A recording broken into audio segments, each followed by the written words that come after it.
welcome to Inside the Admissions Office, your one-stop shop for expert advice on the smart way to get in. My name is Ellen, and each episode I'll bring you an interview with a former admissions officer, a graduate of a top college, or an admissions expert. These interviews will take you inside the admissions office and will be full of behind-the-scenes knowledge, first-hand experiences, and application tips that will help you get into your dream school. If you'd like to chat with one of these experts, you can sign up for a free consultation at the link in the description of this episode. Today, we'll hear from Steve Schwartz, CEO and founder of LSAT Unplugged, on recent changes to the LSAT and how students can achieve a T14-worthy score. Hi, Steve. Thank you for joining us today. Hi, Ellen. Thanks so much for having me. So could you tell us a little bit more about your background? How does someone become an LSAT coach and expert? Yeah, sure. Well, everyone's journey is different, but for me personally, it started back when I was studying for the LSAT myself. This was back in 2005 now, so it's been a while. And I took it with the intention of going to law school myself. A lot of people don't typically get into this for fun. And I had a lot of struggles with this exam. I thought it would be like the SAT or the ACT, which I had done pretty well on. But the LSAT was just a totally different animal, much more difficult than I'd anticipated. And so I was in for a rude awakening when I got a perfectly average diagnostic score, and the next one after that, and the next one after that. And so through lots of ups and downs over the course of what ended up being an entire year, I ended up achieving my 175. And the funny thing is, once I got that score, other people started asking me how to conquer the exam themselves. And I got so wrapped up in just the exam that I never ended up going to law school myself. And so here I am, 2021, 16 years later, still doing this, but I'm loving it. And for the uninitiated, 175 is the top score. So 175 is the 99th percentile. The LSAT's out of 180. And anyone who gets 173 or above is in the top 1%. I do always remember how to tell what's a good score because Elle Woods gets a 174. I think she gets a 179 actually. Yeah, but that's the top. That's like one of the top scores. Yeah. In the musical, she gets a 174, and I think it's because it had a better rhyme in the musical. I could go back and look into that. I haven't seen the musical. That's so funny though. Yeah. So could you just talk to me about what services does LSAT Unplugged provide? Yeah, sure. So really the flagship offering is the online course. So the LSAT Unplugged live online course. We have live Zoom sessions virtually every single day covering each section of the exam, logic games, logical reasoning, reading comprehension, study groups as well, weekly practice tests. And so we have different course options, but that's pretty much it's an online test prep course primarily via Zoom. That's awesome. I think after this year, I'm sure people are a little tired of Zoom. I know I am, but I think we're all seeing the benefits of Zoom, rather than driving somewhere and wasting an hour to and from to a test prep class, just being able to do it from the comfort of your own home, especially when you're super busy. I think let's go right into just the LSAT in general. Could you break down the LSAT for me? How long is the test? How many sections? What does it cover?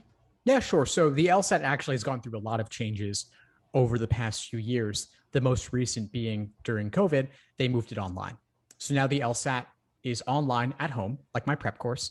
It's 3 sections now, currently, as we speak. The last LSAT Flex is about to be administered soon, but then they're going to add on a 4th section. So I'll start over. Basically, it's online at home, administered via ProctorU. You have 3 scored sections: logic games, logical reasoning, and reading comprehension. Each section is 35 minutes long. It's multiple choice. Logic games are short puzzles that seem a little bit mathematical in nature. You're basically symbolizing rules and manipulating variables. So you're choosing some variables, not others. You're selecting, or you might be putting variables into an order or a list or a ranking.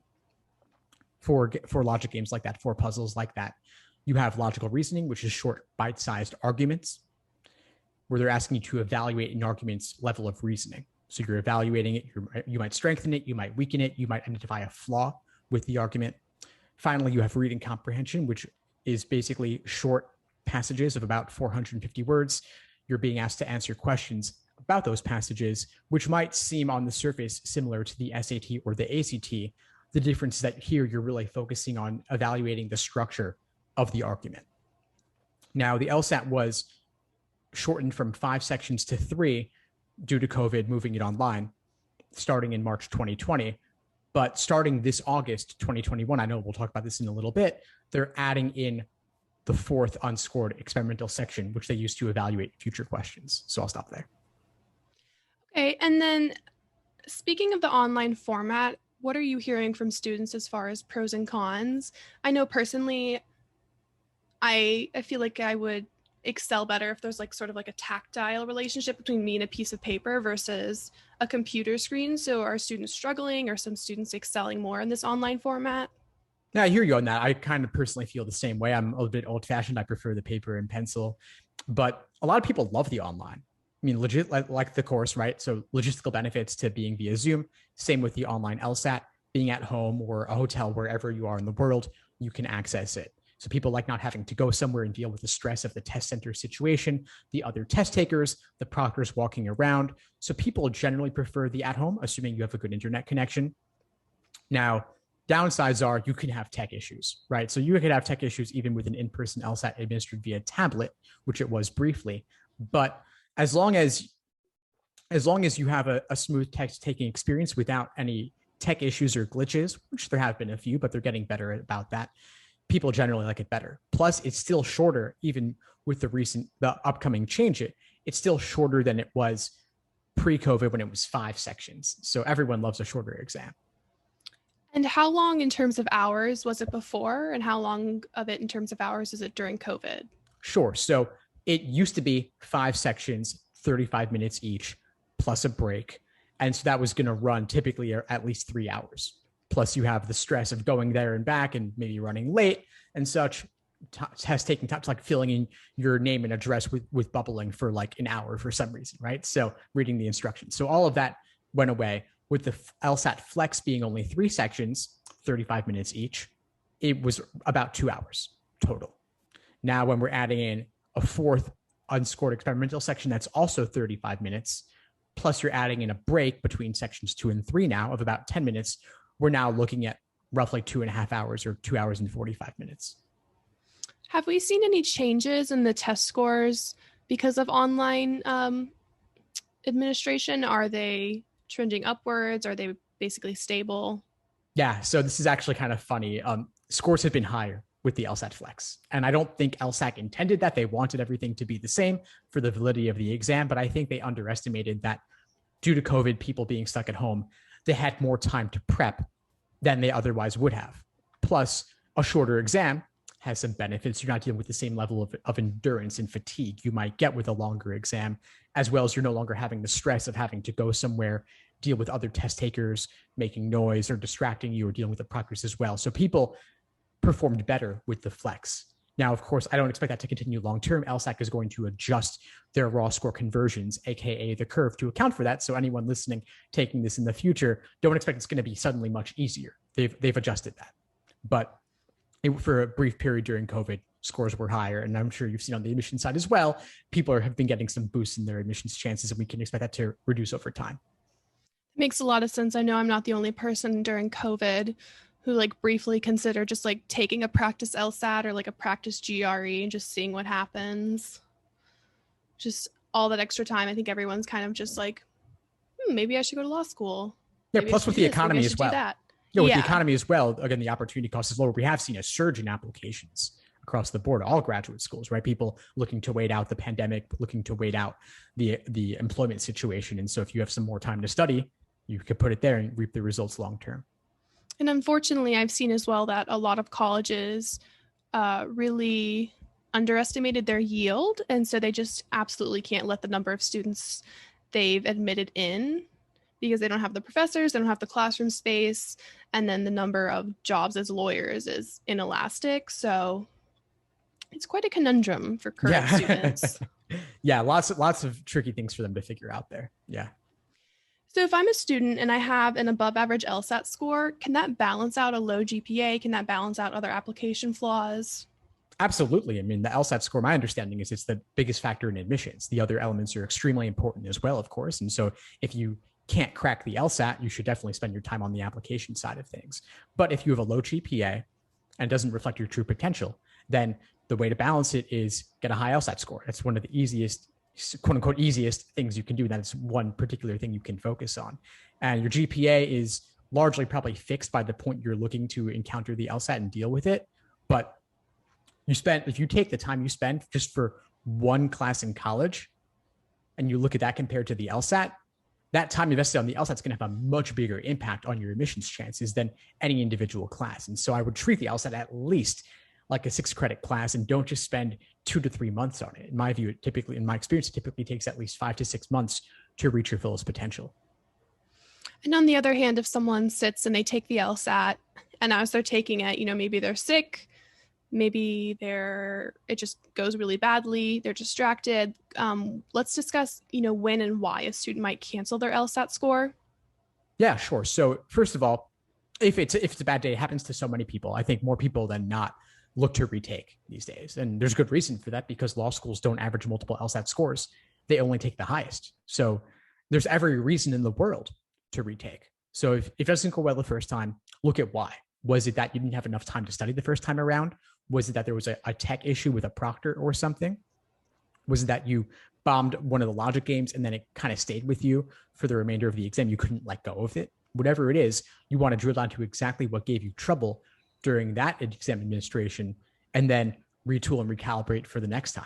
And the good news is the LSAT's offered nearly every month. So you're only looking typically at another 4 to 8 weeks for a potential retake. What is your advice to students who suffer from testing anxiety? A couple of things. Well, one is mindfulness meditation can be huge. I talked about having trouble letting go of a previous problem. One thing mindfulness meditation can help you do is train yourself to focus on one particular thing at a time. Meditation, oftentimes people focus on their breath.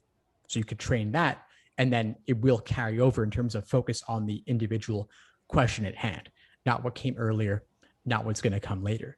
The other thing with test anxiety is make sure that you're fully simulating test day conditions so that you know exactly what to expect. And when you encounter it on test day, you've seen it before. So for example, the format of the exam being online, being through ProctorU, have you tested out your equipment?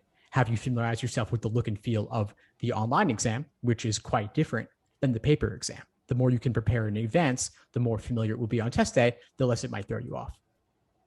Yeah, that's really great advice. I think let's go right into just LSAT prep. What would your ideal LSAT preparation timeline look like for students? When should they start studying? How many times should they look to retake this exam? Is there a cap to how many times they can retake it? Sure. So I recommend at least 5 to 6 months to reach your fullest potential. People try to knock it out in only 2 or 3, but given its importance, like I said, you would want to give it more time than that to really achieve your top potential score, maximizing your odds of admission. If you're in college or you're working, I would aim for at least 10 to 15 hours a week. Keep it reasonable. Don't stay up at all hours trying to squeeze in more. If you're lucky enough to have full time to study, like you're over the summer, you have some free time, or you're taking a lighter course load one semester, maybe up it to 25, 30 hours if you can maintain that with consistency and not feel like you're burning out. I would also recommend that students not jump into full-length practice exams. Start with building the foundation first, gaining fluency in each of the question types, each of the sections, again, logic games, logical reasoning, and reading comprehension. Build up to the full-length timed exams. Do you find that the practice exams are a pretty good substitute for the real exams, meaning that if a student gets, a 165 on their practice exams pretty consistently, that they can expect that they'll get pretty close to that on the real exam? Roughly, yes, assuming that you've properly simulated test day conditions while you're taking that practice test. And so don't give yourself tons of breaks to get up to go to the refrigerator, go to the bathroom or get a snack or whatever. You can't do that on test day. So if you're properly simulating it fully, including any breaks as well as the time constraint, then you can expect it'll be a roughly equivalent or predictor of what test day will be like. But also give yourself a buffer to know that test day is obviously going to feel more stressful than a practice test where you know it doesn't count. So give yourself a little buffer. People do experience a test day drop sometimes due to anxiety, due to stress, due to tech issues. And so if you want the 170, let's say, then aim to have your practice test average be at least 172, 173 to give yourself that safety just in case. Okay. But the other thing I should mention is that the exams, the previously administered exams, the prep tests, they were actually administered before. So it's the same difficulty level, the same format, the same look and feel. And I would also suggest that students practice with recently administered exams. Don't use some old book of exams that was published 20 years ago when the exam has evolved in subtle ways over time. The most recent exams are always going to be the most relevant. And then what are some of the most common struggles that you're seeing with students? And then, what are your top strategies for remedying those struggles? Sure. So I think one of the top struggles is honestly just having difficulty fitting in the time. And so I'll tell folks, if they're working or they're in school, let's say they're working, carve out an hour, wake up early, carve out an hour before work. If you're commuting to work, even get to the office early and find a coffee shop, find a conference room or a coffee shop nearby to hit the books for a bit before starting the day. Use your lunch break. If you have downtime at work, fit it in there. Stay at work or stay in the vicinity of work before commuting home, because once you're home, then all the temptations of home life are there, whether it's Netflix or family or friends or whoever else. While you're in a focused work mode, you can get more done. Another big struggle students face is just getting discouraged by low practice test scores. And so one thing is to recognize that it's a journey. And so the first practice test scores you encounter will not reflect your actual ultimate potential. Taking the first practice test is only the beginning. You've got to do several to really get into the rhythm in terms of the pacing as well as the endurance. And like I said earlier, build that foundation first. Don't just jump into the exams and expect to achieve success. You got to put in that time to give yourself the chance to get the accuracy down before jumping in. I think personally, I would benefit from taking some sort of class because I know my weakness is that I'm a big procrastinator if I don't have a lot of external structure and external, motivation and pressure, accountability. So even if maybe a student can't afford an LSAT prep service, they could, informally create one with friends where they're on Zoom holding each other accountable. Yeah, I highly recommend it. That's one reason that we added study groups into the LSAT Unplugged course, because it's hard to feel like you're going it alone. And classroom environment can be great to learn the material and connect with others in that context. But sometimes you just want to connect with other people and just talk about all the difficulties of the process and work through problems together outside of class, where you can really just guide the conversation. And you also learn a lot by teaching others. And so we have that in the LSAT Unplugged course, but I recommend students can connect informally. There's Facebook groups, there's Reddit, there's social media where you can find others going through the process too. What should students look for when they're looking for an LSAT tutor or an LSAT prep course? Look for someone you feel like you connect with. I mean, there are plenty of people who know the exam material well, but having a top score alone isn't enough. You have to be able to explain it well to someone who doesn't get it yet and someone who can relate to having gone through that journey themselves. And so more and more folks out there are putting out free material that can function as kind of a sample. I mean, I myself, through the LSAT Unplugged YouTube channel, podcast, Facebook group, Instagram, Twitter, TikTok, all of that, I'm putting out as much free information as I possibly can so students can feel like they know what it would be like to work with me before deciding whether to invest in coaching or the course or anything else I offer. But I'm not the only one. Plenty of others are putting out free material as well. So I'd say take a look at that first before making a decision. Are there any major red flags? Are there any, do you have any strong opinions on some of the more prominent larger groups like Princeton Review? Yeah, sure. I mean, I've looked at some of the materials from the major corporations that are offering prep services. And just one concern I have is that they may not always tailor their recommendations or strategies to the particulars of the exam. I mentioned much earlier in our conversation how reading comprehension on the LSAT is actually quite different than reading comprehension on the SAT or the ACT in terms of what it's actually asking you to do. And I found when looking at Kaplan's books, for example, that they were literally taking the exact same sentences, the exact same words from one book and applying it to all their other books as well. I looked on Google Books and just did a search. I'm like, well, they're just reusing the stuff, but the exam is different. Maybe SAT and GRE are roughly the same, I don't know. But for the LSAT, it's a very different animal. The other concern I'd have with some of them is that they may not always adapt their materials to the latest format because they're not as invested in the LSAT space in particular. And so as the LSATs moved from paper to digital on a tablet to LSAT Flex, now the new 4-section online LSAT, 4 sections, not 3. I mean, I'm on top of this because this is what I do. So the second the announcement comes out, I'm like refreshing LSAT site every day for the updates and then updating my materials. I haven't really seen the same from some of the bigger corporations that don't make this a focus.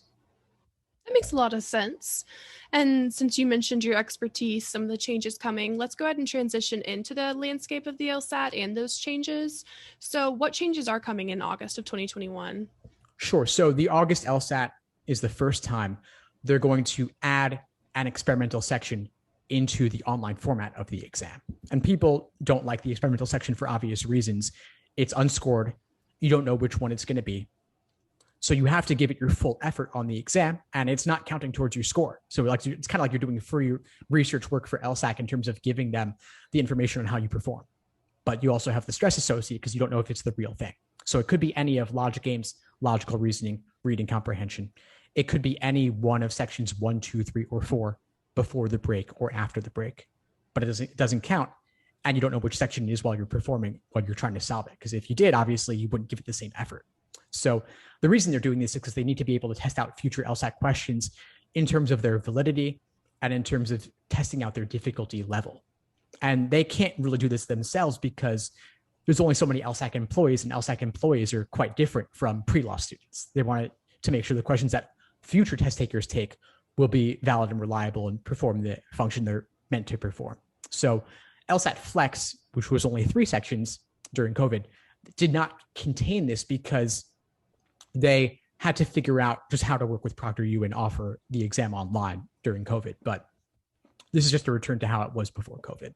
And the way to prepare is just to take your practice tests with that extra section added in. So you're saying the experimental section is also in the practice test sometimes? It's or it's not, always included? It's actually never included in the practice tests because they can't release those questions publicly, or else they wouldn't be able to reuse them on a future exam. So it's possible that, let's say someone took the LSAT in 2009 and they took it with the experimental section as it was administered back then on paper. That section may have then been re-administered in 2011, but this time as one of the actual scored sections. And so then maybe in 2012, it was released in a book.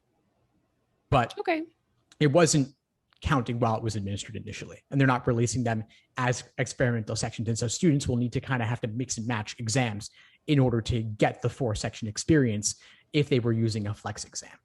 But funny historical footnote that now it becomes relevant is that because the LSAT used to be 5 sections, including experimental section, 4 of which were scored, you now have tons of 4-section exams from that old format you can use. Those 4-section exams had 2 scored logical reasoning sections. So if you want to simulate a 4-section LSAT with logical reasoning as your experimental section, you can just use those. And remind me, what was the 5th section that they got rid of? And are they ever going to bring that back? Well, the 5th was just the unscored experimental section. Okay. So when it was on paper, it was 1 section of logic games, 1 section of reading comprehension, and 2 sections of logical reasoning, both of which were scored. Now it's only 1 of each that's scored.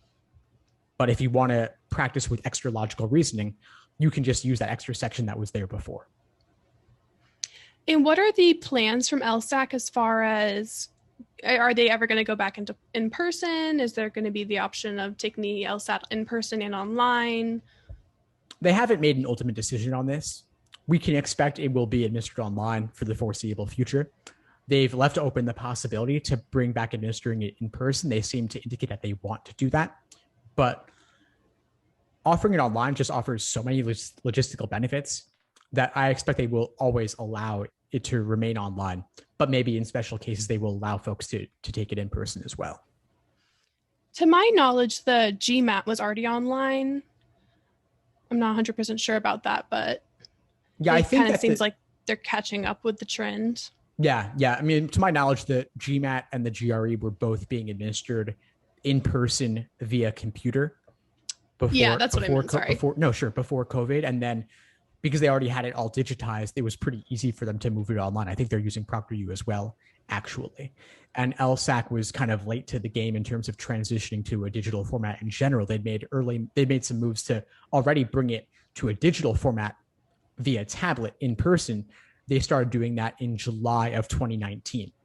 And so once COVID hit, at least they'd already digitized it. They just need to stop doing it on a tablet in person and instead just make it online. So they've caught up there, but I can't see why they would go back to in-person only. It just seems like they've done all this work already. It's moving, it's going well. People generally prefer it. I think they'll keep it. And there's no major concerns about cheating or academic dishonesty, or does ProctorU kind of have that pretty well covered? ProctorU seems to have it pretty well covered. They've been at this for quite a while. And so they've been big on the test security. They record everything. They have a proctor there live watching test takers while they're doing it as well. And so if there were any irregularities, they could look into that pretty easily. And as far as cheating on the LSAT, it actually isn't that easy to cheat because there's no reference material you could quickly consult.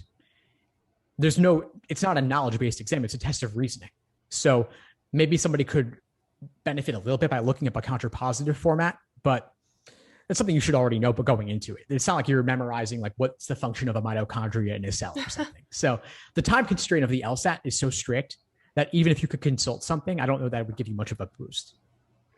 Is that a major struggle for people who take the LSAT, the time constraint? Is that something you have to really get used to with the practice tests? Oh yeah, absolutely. It's almost, in my view, it's unreasonable to ask people to do all the questions in the time allotted, given how difficult they are. So it's actually designed, in my view, such that most people cannot complete it, which is why pacing is such an important part of exam prep. Accuracy in just doing questions getting them right is only the first step. You have to get them right under that time constraint, which is why you have to work strategically in terms of doing the questions in a particular order, pacing yourself, knocking out the easy questions early so that you have a time bank to deal with the more difficult questions that come later. How does scoring work? I know for some exams for undergraduate admissions, I think at least in the past, the SAT, if you answered something wrong, you would lose a point, but if you didn't answer it at all, it would be like neutral. So sometimes it was advantageous to, if you weren't sure, just not to answer it at all. Are there any similar testing answering strategies for the LSAT? For the LSAT, they do not penalize you for wrong answers. And so you should never leave anything blank. You should always put something down for every single question.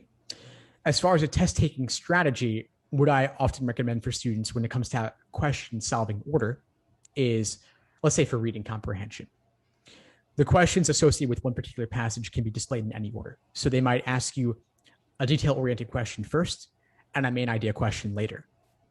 I'd suggest to students, do all the general questions like main idea or primary purpose first. Knock those out because those should be the easiest.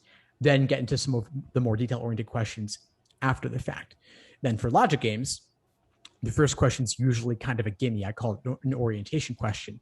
I'd knock that out first and then do all the local if questions next, finally wrapping up with the general questions because the work from the local questions can help you solve the general ones. I know I'm getting into details here, but my point is basically that you don't have to do the questions in the order given, and the work done on earlier questions can help you with the work that you're doing on later questions. I imagine the online format as well makes it a lot easier. I remember in 6th grade taking an exam and bubbling the answers and jumping around like that and ending up like my bubbles were like shifted like one down. And so that's always been like a fear of mine. Oh yeah, that would happen to people. That happened to people a lot on the paper. Yeah. That's a huge benefit of the online where there's nothing, you can't screw it up like that because you're seeing immediately next to each bubble which one it is. And so if you see a blank one, it'll hopefully be more obvious. You can also see immediately at a glance which questions you flagged. So there's a flagging function. Let's say you skip number 12. Just put a little flag, click the flag icon. It'll show up on your navigation bar. And then you'll know at a glance, hey, I've got to go back to question number 12. Are students able to do their practice exams online to simulate this format? They can, yeah. The Law School Admission Council actually has created a system that simulates exactly what the ProctorU system will look like. So you can do your practice questions on their system. All those previously administered exams I mentioned, the prep tests, you can do them on that format, seeing all the features like highlighting, underlining, flagging questions, bubbling in, eliminating, so that when you take the on actual test day, it'll be the same. That's great, because we talked about testing anxiety earlier and you kind of touched on this, but I think, one of the top ways to eliminate any sort of testing or interview anxiety is to just try to control as many factors as possible because, you can't control what questions you're actually going to read, but you can control that you understand the online format, that you understand what the sections are going to be, how long it's going to be. And I think that just goes so far to eliminating a lot of your testing anxiety. Exactly. Seeing as many elements of the process as you can beforehand will make the actual thing feel that much more familiar. And then, so we did talk about this earlier as well, but, law school admissions saw a huge surge during COVID, and I'll be interested to see if that continues within the next year, maybe next 2 or 3 years. But are students going to need higher LSAT scores to keep competing in the future? I think for undergraduate admissions, we see that it's kind of this it just keeps going up and up and up, and it feels like almost like the bubble has to burst at some point. So are we seeing that for law school admissions? Well, the funny thing with COVID is that, as we said earlier, the LSAT flex was leading folks to get higher scores.